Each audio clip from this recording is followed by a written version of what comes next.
So who are your main competitors? Good question. Most of them are really the incumbents, the McAfee, Symantec, Trend Micro, Kaspersky, Sophos. The three major vendors, McAfee, Symantec, and Trend, pretty much own 80% of the global market for enterprise endpoint security. We see some other next generation technologies, but for the most part, those aren't competitors. It's really the existing incumbent that wants to try to stay on the endpoint. So what's the mission? Cylance's mission from the very start is to protect every endpoint on the planet. Now that seems to be an audacious goal, but if you look at what Bill Gates wanted, right? A computer on every desktop. You look at Apple, and what they've wanted to do is change the entire design of computing to be much more elegant. Our CEO, Stuart McClure, looked at this and said, let's protect every endpoint on the planet. And with what Cylance produced with an artificial intelligence endpoint, I think we have the opportunity to do so.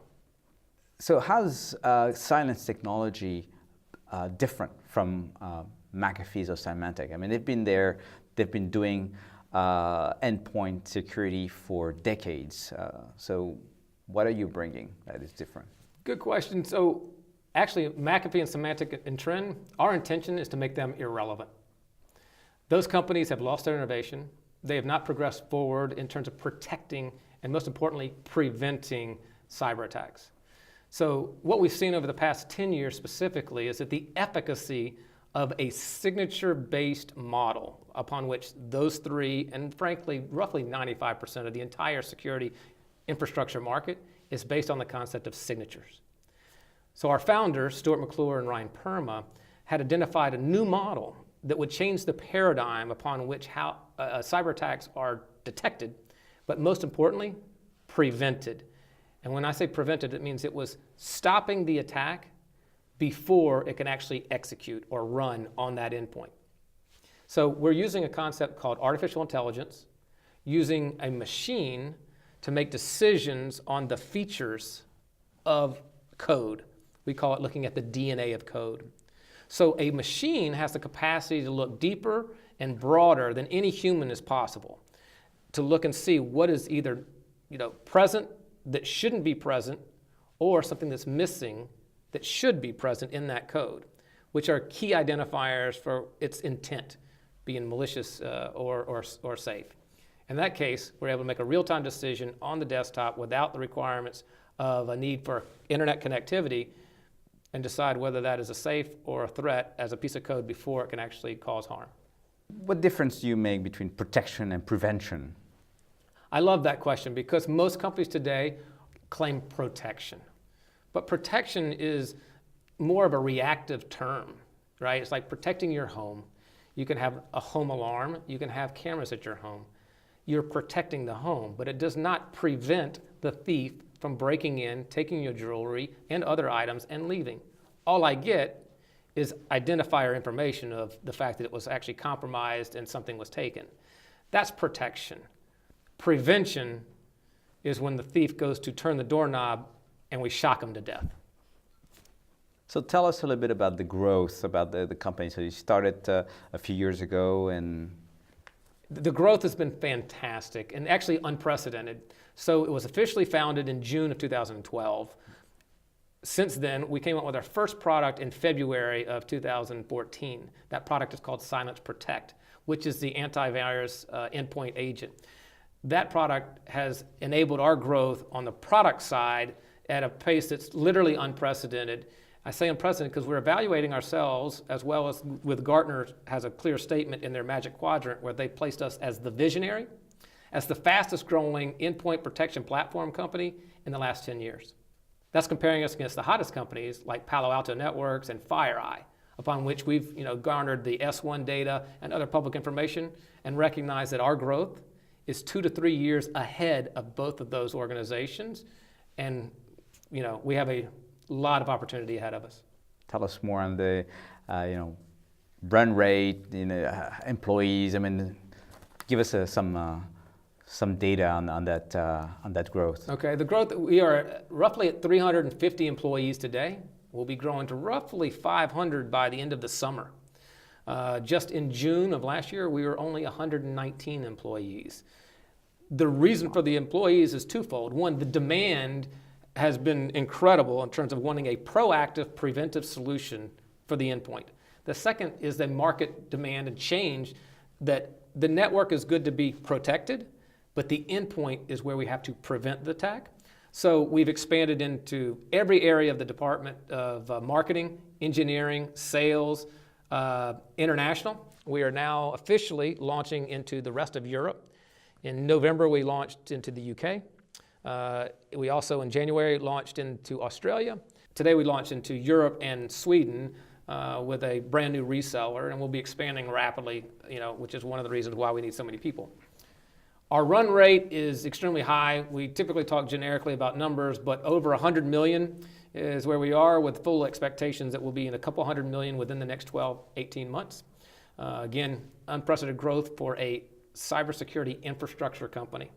Usually growth rates like this are only seen in social media organizations. The beautiful thing I like about Cylance is that once in place, we're working with 2 to 5 year contracts, so we will be here a long time and is a critical element of people's security posture. And you're VC backed. We are. We've raised a total of $77 million over 3 years, initially starting with Fairhaven Capital and Coastal Ventures as our venture capitalist.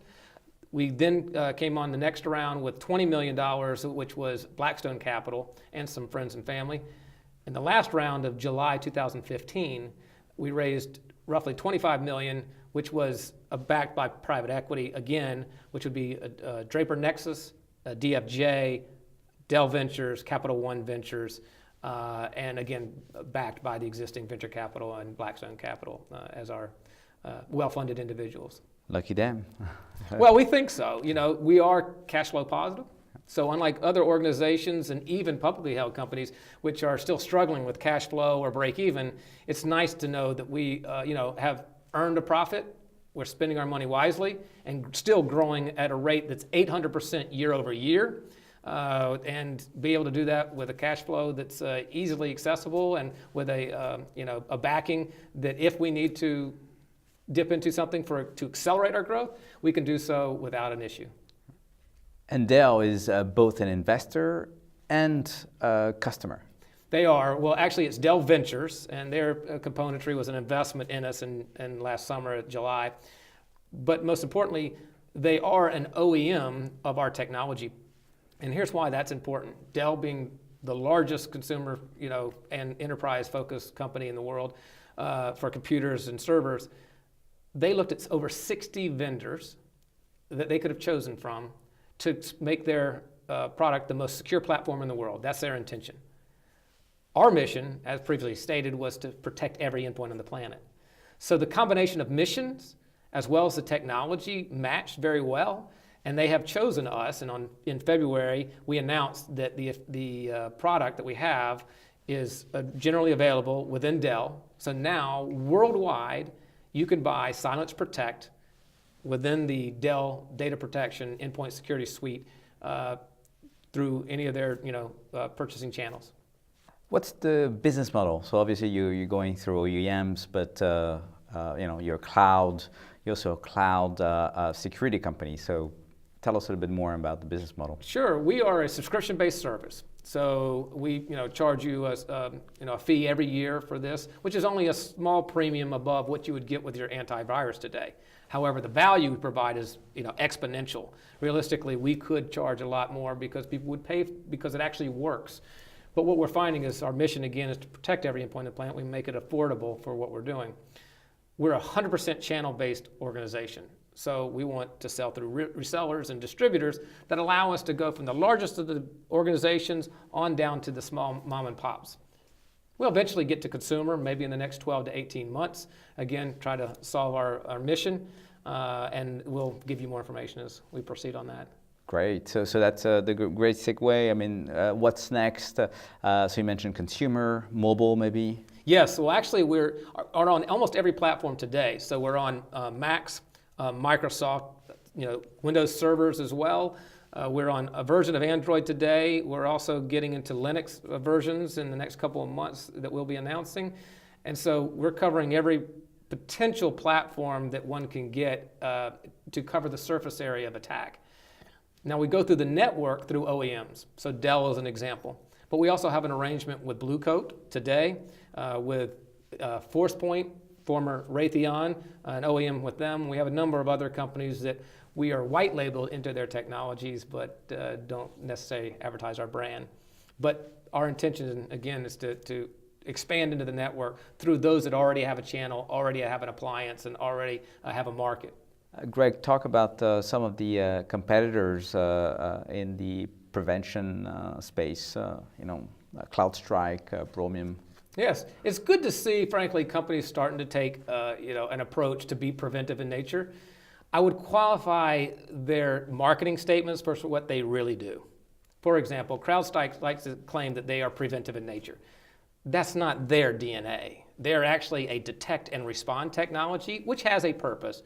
Their claims of prevention are very limited and mostly check boxes in most cases. So we always ask the vendors, the customers to check their vendors beyond the marketing and truly see where their intentions are. It's a good try. We'll see what they can do.